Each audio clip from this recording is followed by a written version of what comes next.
but it's very easy to relax that. You make it small t, you have to add maybe in front of 2, you make 3 instead of 2.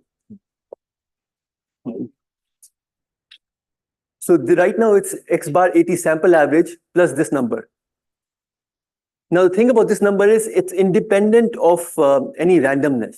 It's a deterministic quantity. So I know this a priori.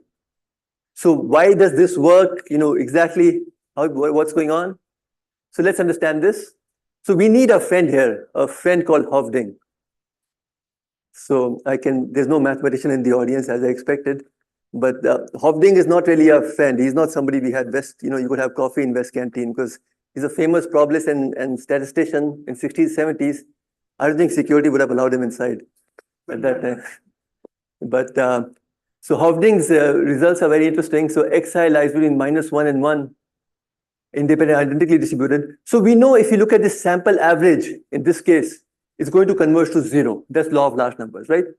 And we know that the error by central limit theorem is Gaussian 0, 1 upon 1 by root n. So Gaussian central limit theorem is just telling you error of the order of 1 by root n, right? What we are interested in, and this is captured by Hovding's inequality, are what are called large deviations. So this sample average exceeding epsilon is bounded by this exponentially decaying function in n. The nice thing about this is that it's uniformly true. This is true for all bounded variables between -1 and 1. So we get this, and you can see large deviation probabilities are much, much smaller than what, central limit theorem, you're looking at much narrower regimes, and the probabilities that you get are much larger in that vicinity. So these are tiny probabilities. So we're talking about large deviation. That's going to be important here, right? So, yeah. So when you are showing out if it is beyond outside of our confidence bound, so is it that it's a kind of a biasing? I'll tell you in one moment. That's exactly where I come to right now. Yeah. But I just want to tell you, the way to think about large deviation is it's very rare occurrence, Suppose somebody in TIFR does research next week and gets a Nobel Prize. Very rare. So that kind of stuff. Yes. Now you understand large deviations, okay? Okay. Could be any year, of course. So yeah, to your question, how do we use this Hovding's bound? We use it as follows. We come up with concentration inequalities. So what if when, we're looking at the probability that ever, see, the point is in this banded setting, we are moving in an adaptive manner. We are seeing the earlier samples and then we are deciding. So there's a lot of dependence coming up. So you want a principal way of dealing with dependence.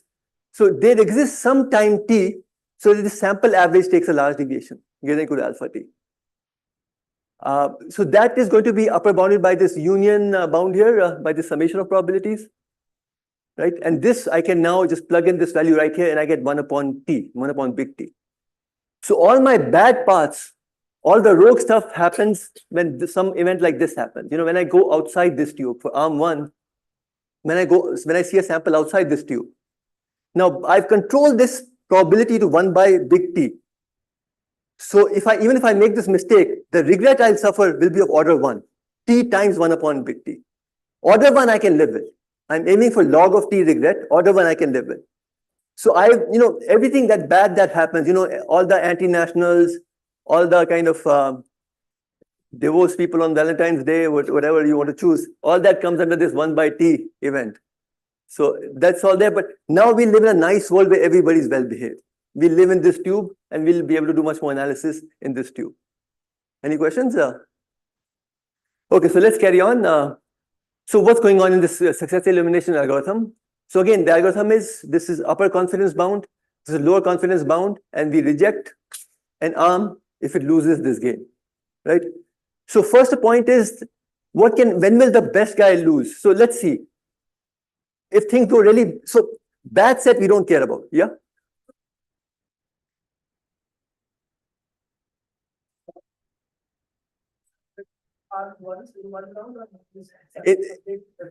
Good question. Right now, at every time small t, I give samples to all the arms which are in the game, and then I update t, and then I throw some arms away. All the arms get one sample. Yeah. Okay, so now you can see, on a bad day on this good set, mu1's sample average will be at the lower end of this tube.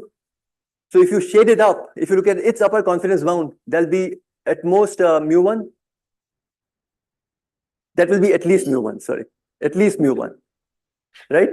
X bar 1t plus alpha t will be at least mu1. This picture is just plus alpha t minus alpha t at each t. So the picture is clear. I've drawn t here. T is the number of samples. And out here it's X bar, it's mu1 plus alpha t and mu1 minus alpha t for each t. So now if my X bar is lying here, the worst thing it can happen to it is, it's right below, down below on this boundary. And if I add alpha t, I'm going to reach mu1. So I'm always at least mu1. And the best thing that can happen to a suboptimal arm is that, its sample average is on the top part of the envelope.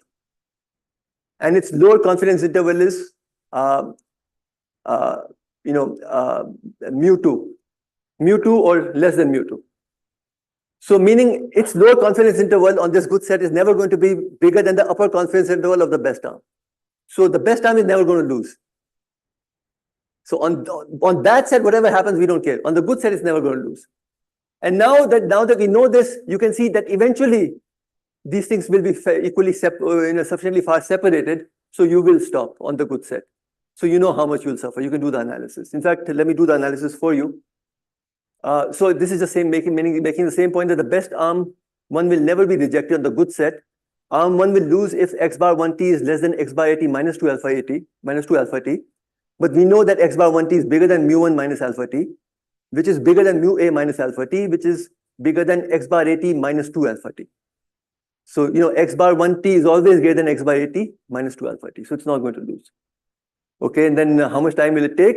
Well, if it's rejected at time t plus 1, then it was still in play at time t. So at time t, I had X bar at plus alpha t was bigger than X bar 1t minus alpha t. Right? And now you can see from here that, mu a plus 2 alpha t is bigger than this, and mu1 minus 2 alpha t is less than this. So you can do a calculation, but basically you get this bound on regret, 32 times log t. And delta A is just mu1 minus mu a here. But the point of this algorithm was I didn't really need to know anything about the arms, just the fact that they're bounded. That's all I need to know. And everything works out. So as simple as this, computer science people like to come up with kind of, you tell them an asymptotic, they don't like it, they like these precise numbers. So this is a precise number kind of bound you get here. And, the truth is a lot of insight goes into developing these kind of precise analysis. Okay. So this was one algorithm. So I'm still kind of building it up. So I've not taken you to the optimal yet, but building it up, this is a very popular algorithm right now. It's still not the optimal. It's upper confidence bound, came up in 2002. So we'll form an optimistic upper confidence bound on each arm. This UCB is greater than the sample average, but converges to it as the number of samples increase. So that's a property this upper confidence bound will have. So to your point, now we understand these upper confidence bounds, right? Chances of things lying outside them are of order 1 by t, so they don't really matter much. So for our purposes, we can just look at within the tubes. So it increases if arm is not sampled for a long time. So this encourages exploration. So this index has a property that it increases if you don't sample an arm for a long time.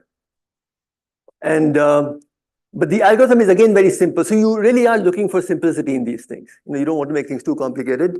The capital sense. So sample the arm with the largest index. So each arm will have an upper confidence bound, which we will call its index, and we sample the arm with the largest index. Okay, so what's the index? That's the question now.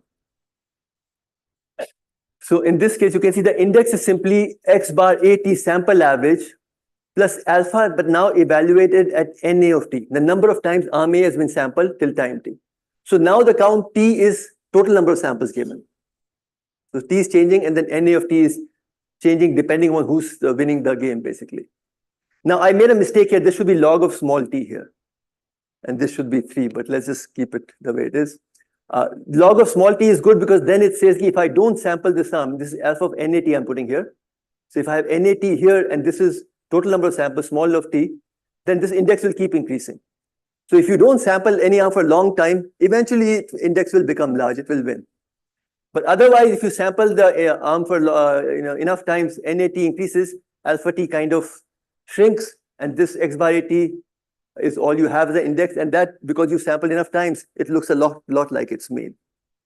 So those are two properties it has. Why does it work? It's very nice. Earlier, I told you that we were kind of arm 2 was going to get rejected somewhere here.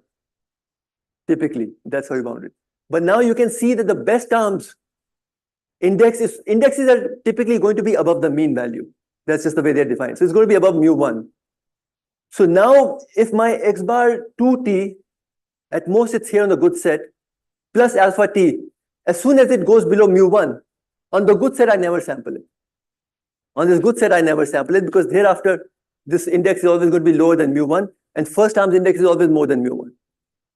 So you can immediately see that I've gone from stopping at this point to stopping at this point right here. So that's kind of the advantage of this upper confidence bound algorithms. It's very clever. It looks extremely simple, but very clever. What else do I want to say here? Yeah, and the whole point, although this is that the analysis is simplified if you just throw away the bad set. Then the picture is very clear what's going on. How do you choose A of T? NA of T is just, number of times arm A has been sampled in time T.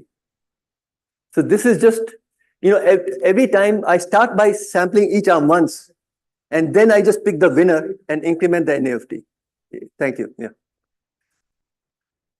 Okay, and now you can see that in this case, the upper bound comes down to 8 times log T upon mu1 minus mu base square. So I've gone from 32 bound to 8 times, and the performance is also about 4 times better. So substantial improvement. But you're saying, okay, this is mildly clever techniques, but where's the theory? What have we really done? What's really going on? So let's move in that direction now. So lower bounds and algorithms that match even the constant in the lower bounds. So up till now, what I showed you was not matching the constant in the lower bound. I have not talked about the lower bound yet. I've gotten so attached to lower bound. If you see me in the talks, somebody says, okay, we rescued this guy from this river. It took 3 days. And I say, okay, what was the lower bound? So that's, but you actually, in this world, you actually can develop lower bounds. And we'll discuss this now for general distributions. So I will go beyond Bernoulli. I'll go to heavy tail distributions. So let's, but first, again, large deviation result. Everybody knows who this is. SRS Varadan, Nobel Prize winner. So large deviation theory, he's the one who made the most fundamental contributions. He axiomatized it. But let's just tell you what the big result is. Suppose so this is my underlying distribution. It takes 4 values, x1, x2, x3, x4, with these green probabilities, right? This is the true underlying probability distribution. I am seeing samples from it. So I see maybe this fraction, x1 has 0.4 fraction, x2, x3, and x4. So I see an empirical distribution. The histogram I see is an empirical distribution. It's different from true distribution.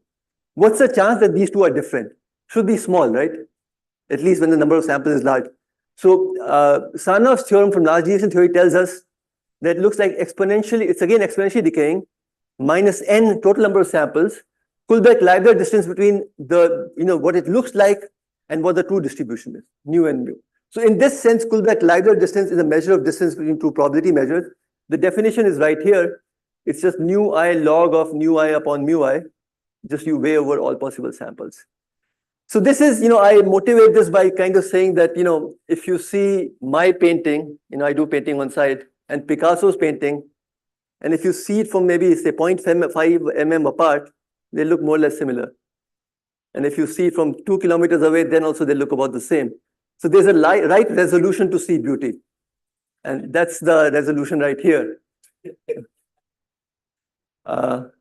So that's the resolution right here. This is, it doesn't get any prettier than this, right? Like, what's the chance of the true distribution mu, and it looks like nu. So it's given by this formula over here. But there are a lot of details which, what's the term here, that gets messier, that depends on the underlying space, etc. But this part is very generally true. So let's keep this with us. Now, with this, a lower bound was proved by Lai and Robbins in a restrictive setting and Banetas, Katehakis in a very general setting. Expected number of times in big T trials, arm A is pulled, is going to be log T, is going to be lower bounded by log of big T, times, this 1 upon Kullback-Leibler term here. Kullback-Leibler of mu A is a distribution now of arm A. This is the mean of arm 1. So this is kind of looking at all the distributions whose mean is bigger than, so m of mu means this mean of the distribution. Mean of distribution mu is bigger than m of mu1. So I look at all those distributions and amongst them find the closest one, the hardest one to separate. And that's what gives me this lower bound on each arm here, right? So let's understand this now. Let's absorb this a little bit. And then we'll talk about how to match it. That's where this talk is going. And we want to do this in great generality. So at that time, I've seen people like this talk if it's at the right duration. Beyond that, if you push it, then people really hate you for it. So at some point, I'll tell some of you to just kind of go to your phones or leave the room. And whoever wants to stay can stay. But let's just go through this carefully. So heuristic argument. So for arm A and 1, generated samples are going to be close to the distribution. So this is like, for people who know statistics, this is testing of hypothesis. Things are going well, but I want enough evidence. I want to be convinced. So arm A and arm 1 with high probability are going to generate samples which are close to their distribution. In fact, in my ideal argument, I'll assume that they're generating samples which are exactly the true distribution. Algorithm is concerned that data of arm coming from distribution nu. So you're looking at it, you say, okay, it looks like arm 1 is the best one. Arm A is losing. But what I'm worried about is that maybe the true distribution is, arm A had a higher mean than arm 1. And what I've seen is a large deviation. I want to control that probability. That's the thinking behind testing a hypothesis. These are all my interpretations. This is not how good probabilists will think about these things. So, yeah. So you're worried about current data has a large deviation lead to wrong conclusion. So evidence is needed. So regret from potential error is small. You need this evidence. So if I give m samples to arm A, chance that A is actually from nu, and it looks like mu of A, that's given by this exponential probability, right? So this is what I want to control. I want to keep this to be of order 1 by t. I can live by 1 by t error. And that tells me that my m should be bigger than log t upon Kullback-Leibler between mu A and nu, just from Sarnoff's theorem. I'm just worried that the data might be taking large deviations. I want to give enough samples to rule that out. So going back to your coin flip experiments, you got all these coins. One coin is obviously doing well. Some kinds are not doing well. You just want to say that you have enough evidence to stop sampling them. Right? That's where you do this argument, basically. Yeah? Sarnoff's theorem, and pushing in the area of 4 variables than a variable. Is it more No. general? Four support points. 4 support. Yeah. It's very general. Yeah. But it's more general. It's in Polish spaces and all that. Yeah. The pre-exponent terms get modified, but yeah. Yeah. Okay, so this is true. And then I'm worried about all such nu which have mean nu bigger than m mu1, right? So that's why I want enough samples to satisfy myself that none of these are likely to give me a lot of regret. So I keep m to be bigger than this. So that's how the lower bound intuitively comes in. Arm 1 gets most of the t samples. So arm 1 will get lots of samples this way. So I don't have to worry about its large deviation. It gets enough sample that those probabilities are too tiny to be of concern. Okay, so let's carry on. Okay, now you say, okay, this guy is operations research PhD.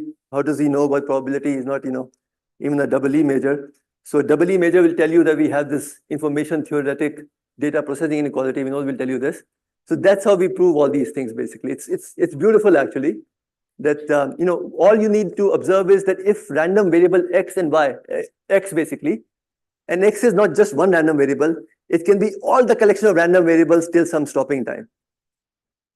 So if I look at Kullback-Leibler of this random path under probability measure P and probability measure Q, as long as there's loss of information, if I look at the same thing for g of x and so for some function g of x, there'll be loss of information and this Kullback-Leibler distance is going to shrink.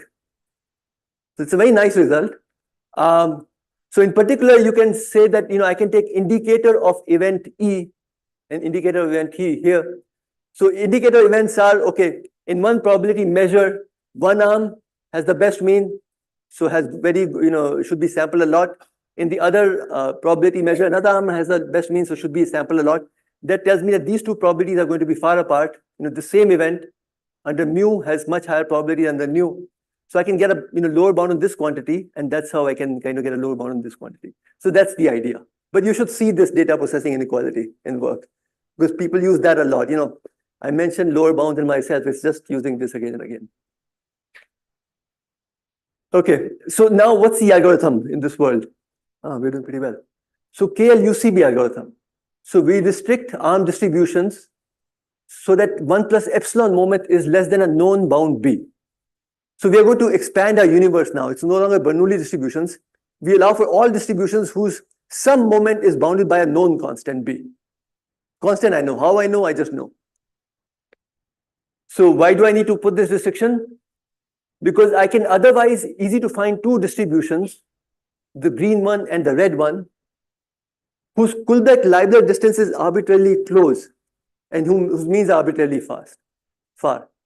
So if I'm looking at the sample, I can't tell these two apart. So I don't know whether mean is less than one guy or above the other guy. So some restriction is necessary. So these moments help me control these kind of things. Any questions so far? Okay, so now, this restriction I'm going to place. So again, we are flipping coins, but now we expanded the universe to allow for general distributions, right? That's what we've done. What do we do? So we have to kind of come up with our notion of indexes now. We know what a lower bound is. We need to come up with a notion of index which matches those lower bounds. How do we come up with this? We draw a disk around empirical distribution mu hat of A such that the Kullback-Leibler of all distributions is within log T upon NA of T from mu hat of A. So I collect all probability distributions in this space. Quick question now. Are you still considering only the symmetric distributions? No. General distribution, completely. So then suppose that the distributions are quite different and I am once this compared divided by mode and another test compared divided by mean. Yeah. But now when I'm sampling them, I don't know whether I'm actually, because I always consider one as average. I may not know that whether I'm really seeing the average quantity or something like a moderate.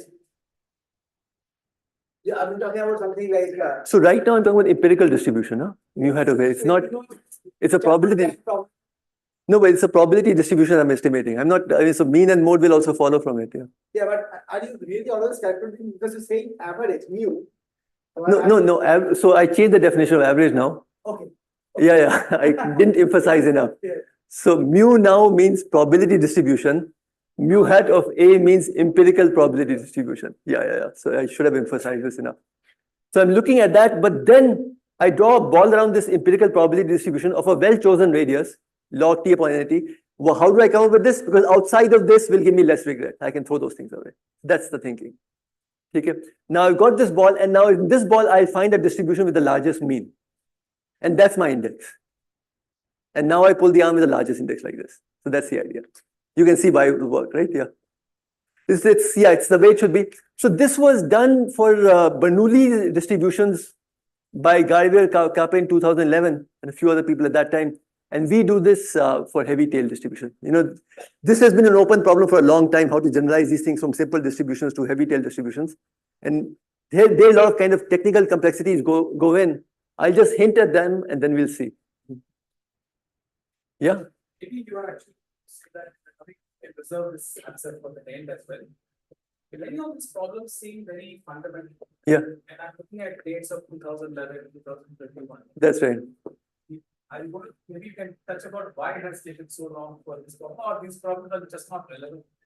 No. I mean, I think this stuff kind of, in the simplest setting, even simpler than the simplest setting earlier, Bernoulli, was solved in 1985, where they had these kind of, they were matching lower bounds. But generally, they were not solved. It's true that if you go back to Chernov's time, so Chernov is a big probabilist. You see his paper, 1958, very insightful paper. And before that was Waltz. But really, after that, people were not able to make progress. And this has been an open problem. Why it hasn't? Because computer scientists have been working on this, and they like to keep things discrete and simple. So Bernoulli is fine. They don't like to work with heavy tail distributions. So they weren't focusing on it. And the communities we come up with, we're not, I guess, so we were perhaps the only group who was thinking about this problem. It's not connected to any ability to run these samples on the real. So again, solid proofs, they're not based. Oh, yeah, these are all proofs, yeah. I mean, these are asymptotic proofs. So the regret I'm going to match is going to be as t goes to infinity. So you still worry in real life for small samples, how do these behave? And that's where you numerically compare and say something. Those are still important issues. Yeah. Perhaps this was already hinted at. Are we to understand so far that regret better than log T? Yeah. Is at least within some limited setting not possible. Yeah, it's not possible. Because that optimal Kullback-Leibler distance. I mean, if you give less than log T samples, then your chance of missing out on the correct mean is so much that you'll have high regret. You'll have regret which will be T raised to power some Now power. the game is simply to optimize on the prefactor. That's right, yeah. It's just satisfying to be able to do that, to exactly match the prefactor, yeah. Because one doesn't know whether it can be done. Okay, so now so this is our index basically. So we looked at all the distribution in this class L. This class L is moments are bounded. It could also be just bound between 0 and 1. You can define your class L. All the arms that I'm seeing are in that area. I look at all the distributions which satisfy this constraint and find the largest mean. Same thing, I can look at KL infimum. So I've just taken the infimum amongst all the distributions, so that the mean is X, and then I find the largest X here. These are the same thing, right? We need not focus on this stuff. Yeah?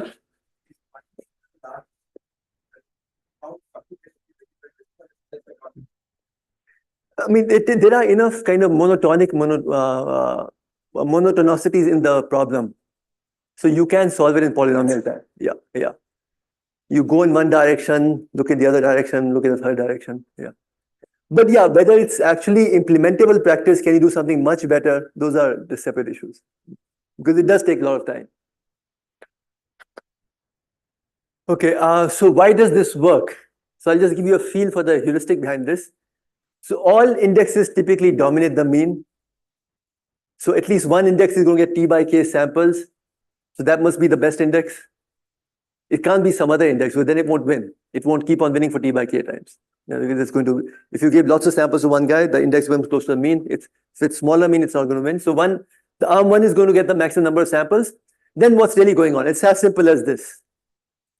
What happens to all the other guys here? So what happens is, I have the largest mean guy getting lots of samples. It looks like it's true mean. And all the other indexes kind of are not getting a sample. This guy's getting a sample. They come up and then they become close to it. They win. They get one sample. They come down. Then they get lots of samples. They win. After a while, they're about this. They have the same mean as the largest mean. So this guy is here. This becomes an equality basically. So what you get is the number of times you give, number of samples you give to arm A in T looks like log T upon KL inf. So basically, it's very intuitive that all the indexes essentially kind of stay close and they match the lower bound. So that's all that's going on here. Okay, now in all of this, the hard work goes into showing that in this generality, whatever's kind of you're throwing away outside the good set has small probability. So you need to develop concentration inequalities for these kind of quantities. Number of times arm A is sampled in T, and K length between empirical distribution and the mean of the same distribution actually. It just boils down that you have to focus on this quantity. That this is going to be, this taking a large deviation has a small probability. So this requires dual representations. So KL inf is an optimization problem. I'm looking at all distributions whose mean is given, whose moment is bounded. So I'm trying to find in that space. So I'm looking in the space of probability distributions, but the dual is in the space of parameters. So it's a much simpler problem. So I can come up with the dual which looks nice. Primal is an infimum problem I'm minimizing. The dual is a maximization problem. So I'm maximizing something which is, I'll just tell you when I show you, but let me just say big picture already. So I'm maximizing something which is, which is sum, because I'm looking at empirical distributions, it's a sum of many random variables. Maximum of sum is an issue. What I can do is I realize that my sums have this structure, exponential concave structure. I upper bound them by a mixture. So, maximum of terms is always bigger than any of those terms. But in this problem, I have enough structure that the maximum and mixture are not too far away. And mixtures are very nice in this setting because mixture of super martingales remains a super martingale. And super martingales, if you want to bound their tail probabilities, there's a very nice Wheel's inequality. Have you heard this term before? You heard of submartingale inequality, right? That the sum of maximum of many sub-martingale terms can be upper bounded. Wheels inequalities for super martingales. So apparently it's as simple but far less known. But a lot of people now work on this, to your point about fundamental work, a lot of people are now developing the tightest possible bounds on random variables using these kind of ideas. I mean, this is a whole community of very smart people. So those are the underlying ideas. Let me see, I'll just say a few things before I move on. So this was very useful. How do we connect what I showed you earlier, UCB with KL UCB? And the connection comes from this Donsker-Verdhan representation of Kullback-Leibler divergence. This is Kullback-Leibler between mu and nu. It has this very nice representation as supremum over all functions G, or technically all measurable functions G. So that expectation of G under measure mu and log of expectation of exponential of G under nu. So, if I'm looking at this index right here, actually, let me just go here. If I'm looking at this index right here, if I plug in a very specific G, this is going to be larger than that. So with specific G, I get a wider confidence, I get a wider tube. So that will be suboptimal. So the things which I showed you earlier, one can show that they correspond to specific Gs. So hence their performance was order optimal, but not really matching the constant. And now we're able to match the constant. Okay, so that's what I wanted to say. I can tell you some more in the next 2-3 minutes about the math stuff, but in case it's already very boring for you, good time to go to your phones, just ignore what's being said. I'll just take 2-3 minutes. Is that okay? Should I go ahead or would you rather I stop? Okay, so this is KLinf. So I'm trying to look in the space of kappa distributions. No, am I saying this correctly? Yeah, kappa distribution, right, kappa distributions, yeah. So I'm minimizing this function here, subject to this constraint, 1 plus epsilon moment constraint. The mean should be at least x, and kappa I should sum to 1, right? So this is a convex program, and you can do this for general distributions, the summation just becomes an integral and a measure. For empirical distribution, it's just a discrete distribution like this one. Okay, the dual looks as follows. It's a little ugly, but I just want to make a point of showing all this to you. First point is this same distribution eta, but the dual are variables now, just lambda 1 and lambda 2, just two variables. They're not probability measures anymore. And I have a maximum term here, but I can show that this maximum is over a compact set. It's a nice compact set. So when I'm dealing in practice in the algorithm, I'm looking at empirical distribution. So then this dual looks as follows. This is just NAN samples I have, 1 upon NAN, this quantity right here. What's interesting is when I exponentiate it, this term inside, see xi has mean m of mu1 in this case, and this quantity has mean which is less than or equal to b. So this quantity is essentially less than or equal to 1. So exponential of this, and it's, because it's inside the logarithm, this is all positive stuff. So when I exponentiate this, I get a term which is less than or equal to 1 on average, and it's positive. So if I take a product of these terms, I get a super martingale. Now the problem is I have this maximum sitting right here. If I didn't have this maximum, this would be an average of IID variables. I can play around with some version of Chernoff and make the analysis work. But because I have this maximum, that's a problem. But this term is concave here inside. It's a concave function of lambda 1 and lambda 2.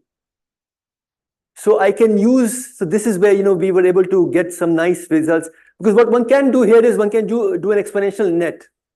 Just this convex set, this compact set, I can just chop it up into small cells and take the maximum and sum it over all these cells. I can do all that, But you can come up with a very nice, elegant bound on this, which is going to be, which will replace this maximum by an integral.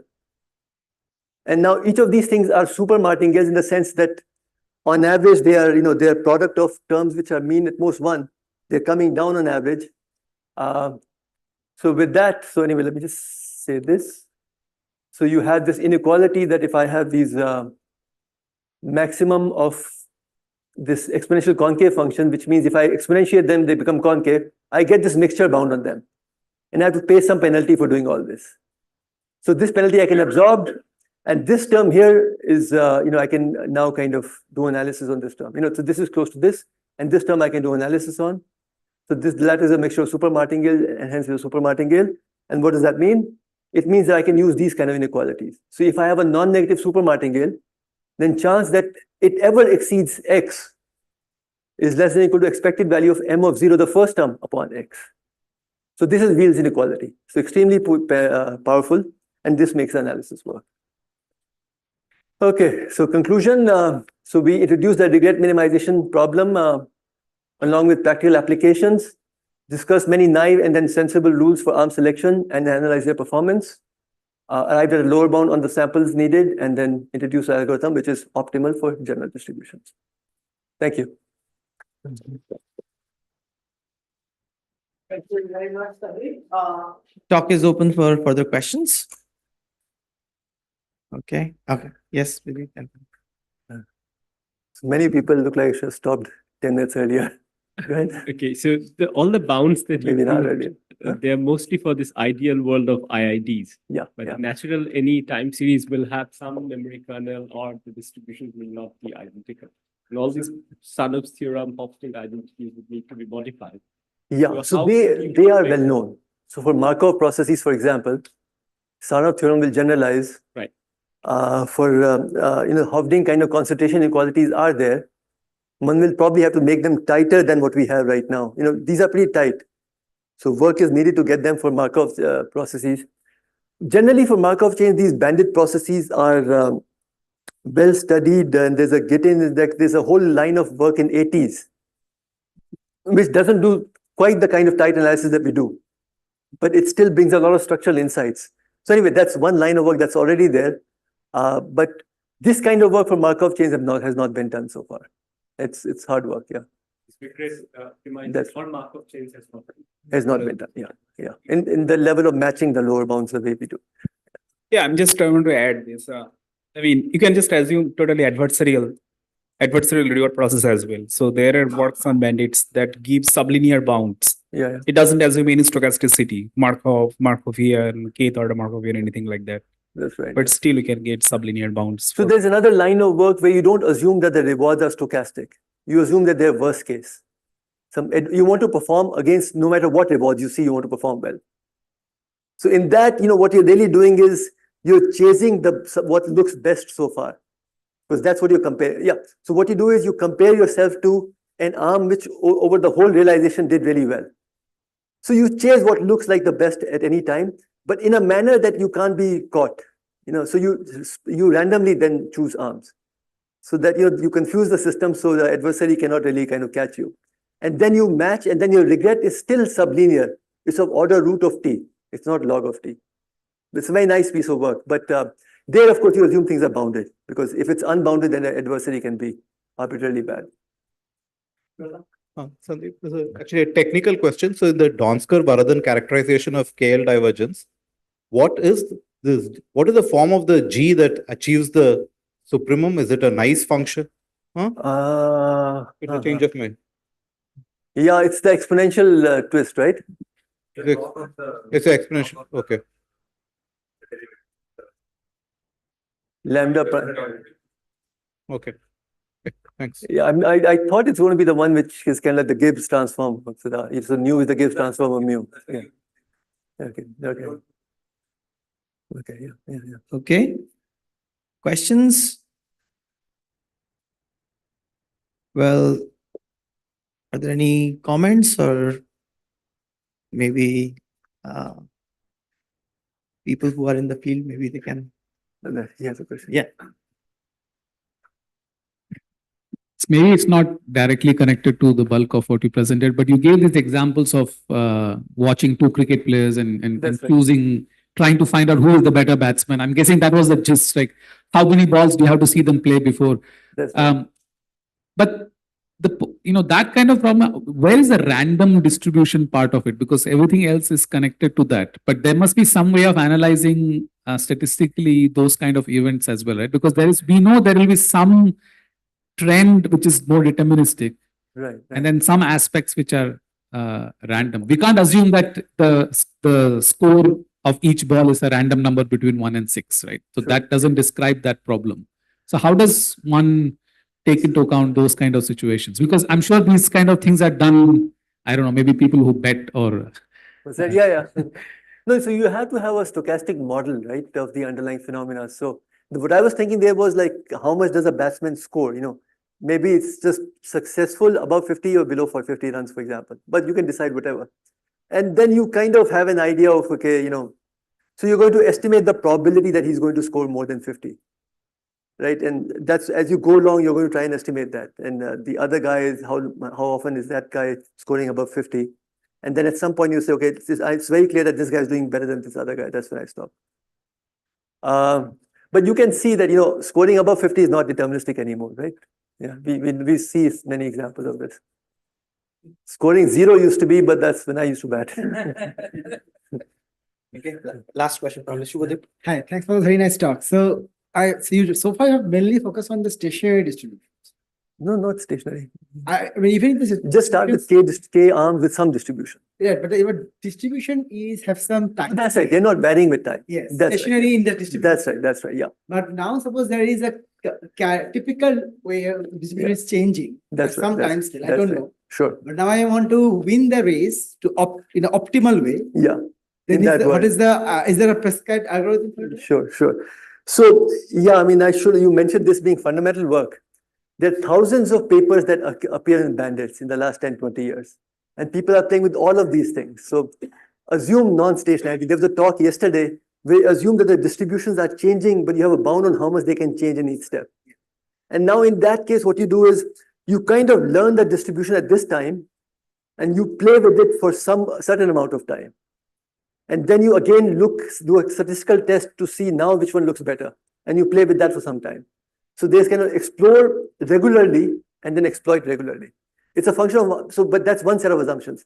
Other set of assumptions can be, okay, I have a bound on how much non-stationarity is allowed. So, and other can even be that this bound exists, I just don't know it. But still I want to develop an algorithm which works well in that setting. So very clever algorithms exactly capture these things. I can point you to the literature. Thanks. Yeah. Okay. That's much more important in practice. Yeah. Okay. I think we can gladly conclude the colloquium and thank Sandeep again for coming down and explaining us the coin flipping problem with a lot of generalized distributions. So thank you, Sandeep. And I would like to urge all of you to come outside the West Canteen for some snacks. Thank you.